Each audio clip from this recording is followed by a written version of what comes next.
Welcome to A Year of War and Peace. I'm your host, Brian E. Denton. A Year of War and Peace is a daily, year-long, chapter-by-chapter reading of and meditation on Leo Tolstoy's epic novel, War and Peace.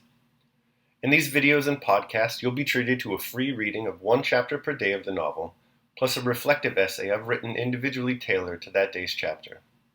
These readings are offered for free, though if you'd like to support me, you can do so in one of three ways. First, you could purchase my ebook, A Year of War and Peace. It features the entire novel, plus all of my reflective essays, and it's only $2.99 on Amazon.com. You could also become a patron at patreon.com/BrianEDenton. If you sign up there, you'll receive a sonnet once a month, plus a link to an ebook of my collected sonnets. Finally, if you like, you can make a one-time donation to my PayPal account. The email there is brianedenton@gmail.com. You can also use that email to contact me. I'd be happy to hear from you. Your support is greatly appreciated. Today's reading and reflection is on Chapter 267 of War and Peace. Chapter 267. Sonia's letter, written from Troitsa, which had come as an answer to Nicholas's prayer, was prompted by this. The thought of getting Nicholas married to an heiress occupied the old countess's mind more and more. She knew that Sonia was the chief obstacle to this happening, and Sonia's life in the countess's house had grown harder and harder, especially after they had received a letter from Nicholas telling of his meeting with Princess Mary in Boguchavaro. The countess let no occasion slip of making humiliating or cruel allusions to Sonia. But a few days before they left Moscow, moved and excited by all that was going on, she called Sonia to her, and instead of reproaching and making demands of her, tearfully implored her to sacrifice herself and repay all that the family had done for her by breaking off her engagement with Nicholas. I shall not be at peace until you promise me this. Sonia burst into hysterical tears and replied through her sobs that she would do anything and was prepared for anything, but gave no actual promise and could not bring herself to decide to do what was demanded of her. She must sacrifice herself for the family that had reared and brought her up. To sacrifice herself for others was Sonia's habit. Her position in the house was such that only by sacrifice could she show her worth, and she was accustomed to this and loved doing it. But in all her former acts of self-sacrifice, she had been happily conscious that they raised her in her own esteem, and in that of others, and so made her more worthy of Nicholas, whom she loved more than anything in the world. But now they wanted her to sacrifice the very thing that constituted the whole reward of her self-sacrifice and the whole meaning of her life. And for the first time she felt bitterness against those who had been her benefactors, only to torture her more painfully. She felt jealous of Natasha, who had never experienced anything of this sort, had never needed to sacrifice herself, but made others sacrifice themselves for her, and yet was beloved by everybody. And for the first time, Sonia felt that out of her pure, quiet love for Nicholas, a passionate feeling was beginning to grow up, which was stronger than principle, virtue, or religion. Under the influence of this feeling, Sonia, whose life of dependence had taught her involuntarily to be secretive, having answered the countess in vague, general terms, avoided talking with her, and resolved to wait till she could see Nicholas, not in order to set him free, but on the contrary, at that meeting, to bind him to her forever. The bustle and terror of the Rostovs' last days in Moscow stifled the gloomy thoughts that oppressed Sonia. She was glad to find escape from them in practical activity. But when she heard of Prince Andrew's presence in their house, despite her sincere pity for him and for Natasha, she was seized by a joyful and superstitious feeling that God did not intend her to be separated from Nicholas. She knew that Natasha loved no one but Prince Andrew, and had never ceased to love him. She knew that being thrown together again under such terrible circumstances, they would only fall in love with one another, and that Nicholas would then not be able to marry Princess Mary, as they would be within the prohibited degrees of affinity. Despite all the terror of what had happened during those last days, and during the first days of their journey, This feeling that Providence was intervening in her personal affairs cheered Sonia. At the Troitsa monastery, the Rostovs first broke their journey for a whole day. 3 rooms were assigned to them in the monastery hostelry, one of which was occupied by Prince Andrew. The wounded man was much better that day, and Natasha was sitting with him. In the next room sat the Count and Countess, respectfully conversing with the prior, who was calling on them as old acquaintances and benefactors of the monastery. Sonia was there too, tormented by curiosity as to what Prince Andrew and Natasha were talking about. She heard the sound of their voices through the door. The door opened, and Natasha came out, looking excited. Not noticing the monk, who had risen to greet her and was drawing back the wide sleeve on his right arm, she went up to Sonia and took her hand. "Natasha, what are you about? Come here," said the Countess. Natasha went up to the monk for his blessing, and he advised her to pray for aid to God and his saint. As soon as the prior withdrew, Natasha took her friend by the hand and went with her into the unoccupied room. "Sonia, will he live?" she asked. "Sonia, how happy I am, and how unhappy. Sonia, Dovey, everything is as it used to be. If only he lives. He cannot because of..."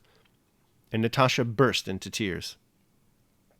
"Yes, I knew it. Thank God," murmured Sonia. "He will live." Sonia was not less agitated than her friend by the latter's fear and grief, and by her own personal feelings, which she shared with no one. Sobbing, she kissed and comforted Natasha. "If only he lives," she thought. Having wept, talked, and wiped away their tears, the 2 friends went together to Prince Andrew's door.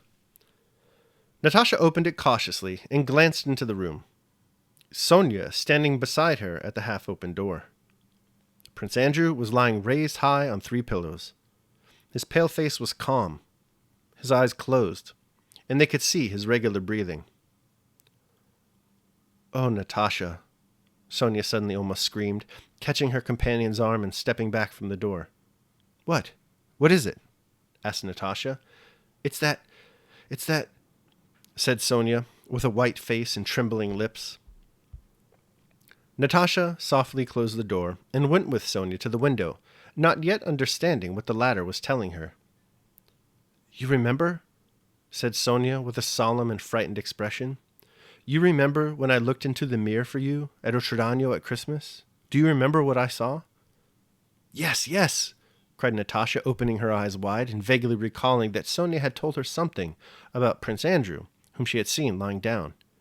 "You remember?" Sonia went on. "I saw it then, and told everybody. You and Dunyasha. I saw him lying on a bed," said she, making a gesture with her hand, and a lifted finger at each detail.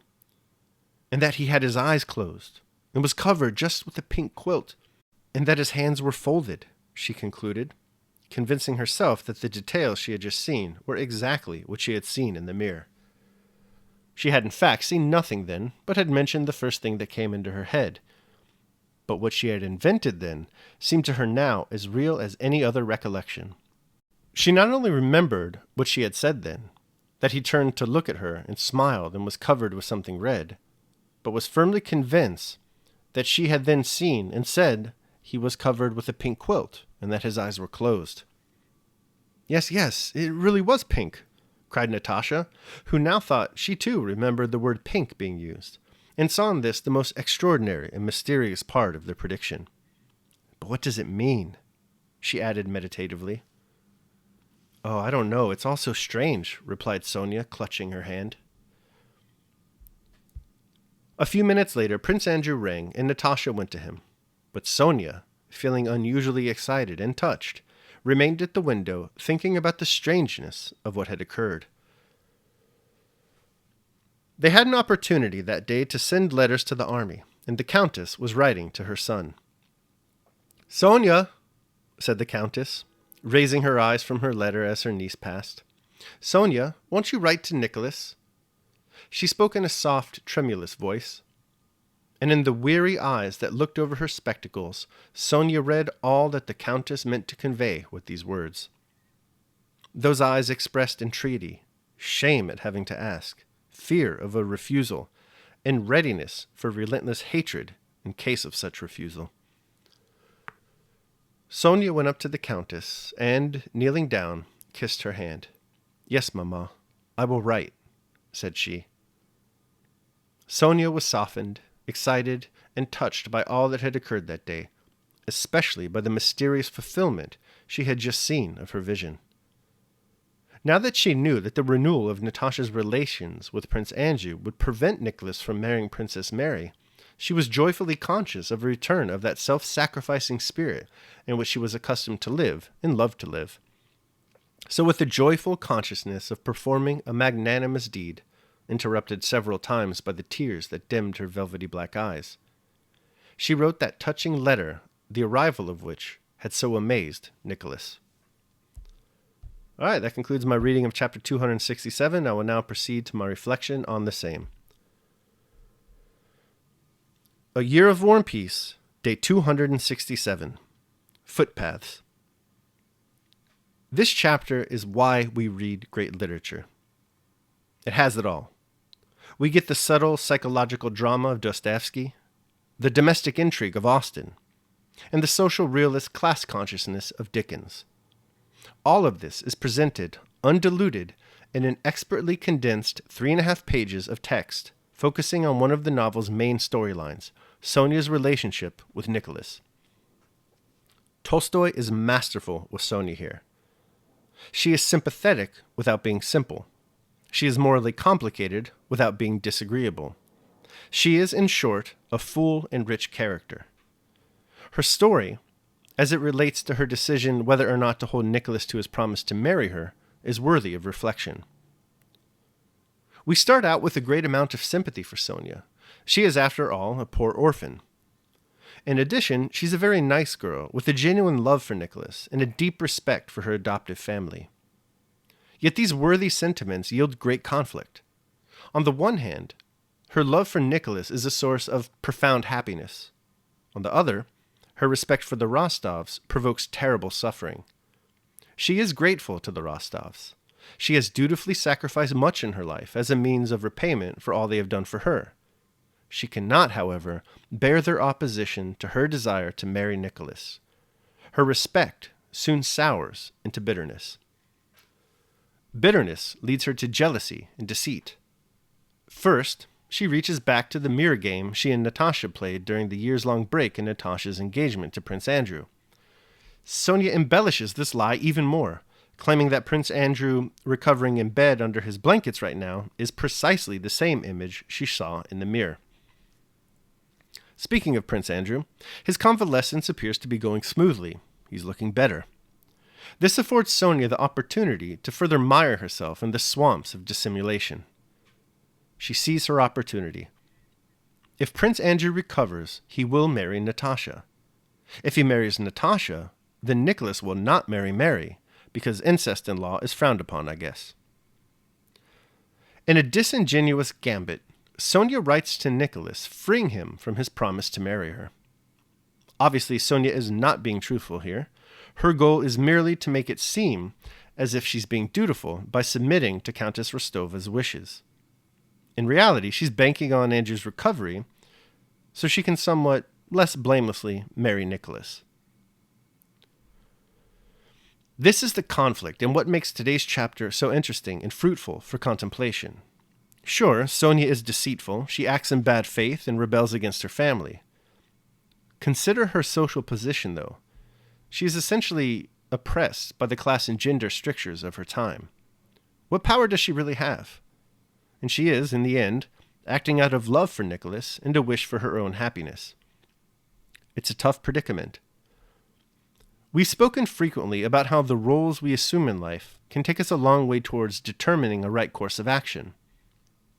Sometimes, though, life roles conflict with each other. Where does this leave those, like Sonia, who wish to live well? In a situation like hers, perhaps it's best to keep a role model in mind, someone laudable and praiseworthy to pattern our behavior after. The footpaths of virtue are forged by those who have gone before. Daily meditation. Choose a master whose life, conversation, and soul-expressing face have satisfied you. Picture him always to yourself as your protector or your pattern. For we must indeed have someone according to whom we may regulate our characters. You can never straighten that which is crooked unless you use a ruler. Seneca. All right, so that concludes my reading of and reflection on chapter 267 of War and Peace. I hope you enjoyed it. Thanks so much for joining me. Remember that if you'd like to support me, you can do so either by purchasing the ebook, A Year of War and Peace, becoming a patron at patreon.com, or making a one-time donation to PayPal. The links to all that are down below in the show notes. Tomorrow, we will be reading and reflecting on chapter 268 of War and Peace. I hope you'll join me. Until then, take care of yourselves and others.